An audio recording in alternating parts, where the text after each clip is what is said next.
함께 은혜 나누실 말씀의 제목은 티시리월 기준 통치력의 성경적 근거입니다. 이스라엘이 남유다와 북이스라엘로 나눠지게 되면서 통치력도 두 가지로 나눠졌습니다. 남유다는 티시리월을 기준으로 하는 통치력을 그대로 사용했지만 북이스라엘은 종교력을 그대로 사용하는, 즉 니산월을 기준으로 하는 통치력을 선택한 거죠. 그러면 남유다의 티시리월 기준의 통치력이 사용되었다는 근거를 성경을 통해서 살펴보겠습니다. 첫 번째 근거는 열왕기하 22장부터 23장에 기록된 남유다 왕 요시야의 통치 18년에 있었던 사건입니다. 요시야는 통치 18년이 되자 성전 수리를 시작했습니다. 그 과정에서 율법책이 발견되었고 그 내용을 들은 요시야는 하나님의 명령대로 준행하지 않았던 유다와 이스라엘의 죄악을 회개하면서 온 백성들에게도 그 율법서의 말씀을 읽어서 듣게 했습니다.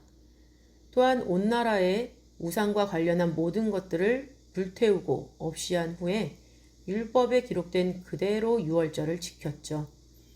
만약 종교력을 사용하는 니산월 기준의 통치력을 사용하고 있었다면 니산월의 통치 18년이 시작된 후에 그 니산월에 있는 유월절을 지키기까지 최대 14일의 기간이 나옵니다. 14일 동안 성전을 수리하고 율법서를 발견하고 또 그 내용을 숙지하고 온 백성들을 가르치고 유월절을 온전히 지키기에는 무리가 따릅니다. 그러나 티시리월을 기준으로 한 통치력이라면 요시야 왕 통치 18년은 7월에 시작되기 때문에 니산월, 즉 1월에 이르기까지 적어도 6개월의 시간이 있는 것이고 그 기간 동안 요시야의 종교개혁은 충분히 완성될 수 있습니다. 따라서 유월절을 온전히 하나님께 드릴 수 있게 되는 것이죠. 이것으로 보아 남유다의 통치력은 티시리월을 기준으로 하였다라는 것을 알 수 있습니다. 근거를 하나 더 보게 되면 바벨론 3차 포로 귀환의 주인공인 느헤미야의 기록 1장과 2장입니다. 느헤미야는 끊임없이 나라를 위해 기도하는 유대인이었고 포로로 끌려와서 아닥사스다 왕의 술 관원을 하고 있었습니다. 그러던 중에 아닥사스다 왕 20년 기슬루월인 9월에 예루살렘 성이 회파되고 성문들이 불에 탔다라는 소식을 듣게 되죠. 이것으로 느헤미야는 수일 동안 슬퍼하면서 금식 기도를 하게 됩니다.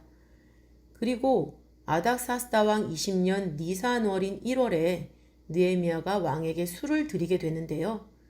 왕은 느헤미야의 얼굴에 드리운 수심의 원인을 물었고 느헤미야는 고향에 돌아가서 성을 중건하게 해달라는 청을 올리게 됩니다.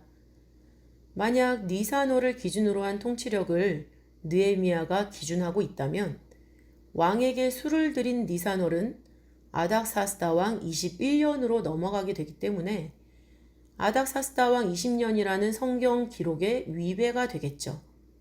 또한 아닥사스다 왕 20년 안에서의 니산월이라면 예루살렘 성이 회파된 소식을 듣기 전으로 역행하게 되기 때문에 이 역시 모순이 되고 맙니다. 그러나 티시리월을 기준으로 한 통치력으로 본다면 아닥사스다 왕 20년 기슬루월 이후에 니산월이 오게 되기 때문에 성경의 기록이 정확하게 드러나게 되는 것이죠. 역시 남유다의 통치력은 티시리월을 기준으로 하고 있다라는 것을 뒷받침해주고 있는 말씀입니다. 통치력이 티시리월 기준인지 니산월 기준인지의 문제는 한치의 오차도 없이 성경을 기록하신 하나님의 신비롭고 오묘한 섭리를 밝히는 데에 아주 중요한 단서가 됩니다. 사람이 가질 수 있는 최고의 지식이라 할지라도 하나님의 섭리를 이해하기에는 역부족이기 때문에 우리는 항상 성경을 기록하신 하나님의 성령의 도우심을 받아야 합니다. 더불어서 성경으로서 성경을 깨달아야 한다는 것을 다시 한번 마음에 새기면서 성령의 지혜를 따라 정확하신 하나님의 설계도의 한 부분을 완성하시는 오늘이 되기를 기도합니다.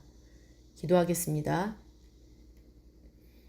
참 좋으신 아버지 하나님, 오늘 성경을 열어서 성경을 기록하신 원리의 한 가지를 우리에게 깨닫게 하시니 감사합니다.